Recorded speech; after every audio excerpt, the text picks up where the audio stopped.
15 هغه کارونه چې تاسو د بربادۍ کندې ته غورځوي.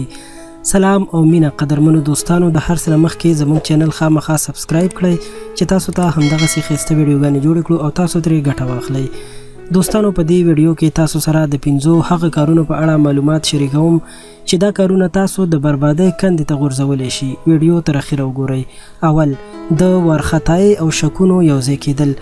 کله چې شکمن هم یاستئ او بیا ګډوډ یعنی وارخطا هم شئ، دغسې حالت کې په خپل ځان اطمینان او ډاډ له منځه ځي. همداسې دا ډول وضعیت مو فکر او نوښتونه له منځه وړي او د ډار او ویرې په لور مو سموي. نو باید د وارخطایۍ او شکونو نه ځان وساتئ. دویم، خپل شاوخوا خلک بې باوره کول یا یې باور ماتول. که چیرته مو د خلکو هغه باور او اعتماد ته نقصان رسولی وي چې په تاسو یې لري، نو هر ډول رابطې او اړیکې مو خامیږي چې بالاخره همداسې له منځه ځي. بیا به تل یوازې پاتې شئ، خلک به مو له ملګرتیا تښتي. دریم، ښه پلانونه لرئ خو سر ته یې نه رسوئ. که ښه پلان جوړونکي یاستئ خو عملي کوئ نه، نو دا ډول خلک تل ناهیلي پاتې کیږي او یو کار یې هم ممکن نه وي. څلورم، له زده کړې او هنره بېغوره پاتې کېدل.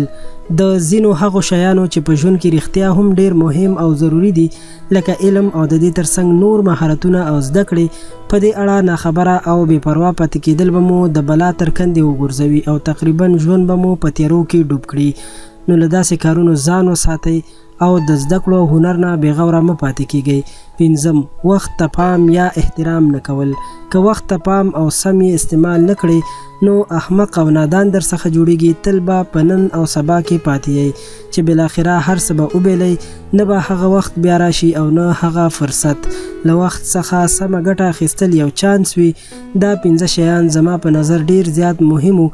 که چیرته بېغوري پکې کوو، نو ژوند به مو له ګواښونو سره مخ شي او له هر ډول بریا به بې برخې پاتې شو. ممکن تاسو نور څه هم ولرئ، کولی شئ له هغوی هم استفاده وکړئ او ژوند مو ښه پر مخ بوځئ. دوستانو، که ویډیو مو خوښه شوې وي، مهرباني وکړئ لایک یې کړئ او موږ سره په کمنټس کې هم خپل نظر شریک کړئ. که ستاسو زموږ ویډیوګانې خوښیږي، نو زموږ چینل سبسکرایب کول مو هیر نشي. ډیره مینه او مننه.